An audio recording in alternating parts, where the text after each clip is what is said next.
आदरणीय मित्रहरू, म तपाईहरुलाई देखाउन गइरहेको छु चिउरा मिल।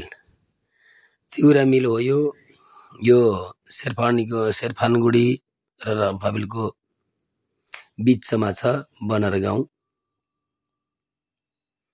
त्यहाँको चिउरा मिल हो, काली मन्दिरको छेउमा छ। यहाँ यसरी चिउरा कुटिँदैछ अनि यहाँ भुटिँदैछ। यसरी भुटिन्छ। कराई आफै घुम्छ, घुम्दै यसरी भुटिन्छ चिउरा। यो आगोमै भुटिने हो र यहाँ त्यो आगो बाल्नका लागि भुस लगाउँदै हुनुहुन्छ त्यहाँको भाइले। र यसरी भुटिँदै एउटा पात्रमा त्यो चिउरा आफै त्यहाँ लोड हुन्छ। लोड भइसकेपछि त्यसलाई निकाल्ने काम गरिन्छ। निकालेर यहाँनिर लगाइन्छ। यहाँ बलुवा पनि हालेको हुन्छ त्यहाँ, त्यसकारणले गर्दा चाल्नका लागि यसमा लगाइन्छ। अनि यसरी चाल्नुहुन्छ। चालेर त्यो ओखली नै भनौँ एकछिनका लागि, ओखलीमा चिउरा धान लगाइन्छ। धान लगाएपछि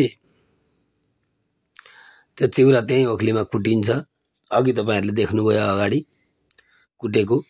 र यसरी यही हो मिसिन त, धान कुट्ने नै पम्प सेटबाटै हुन्छ।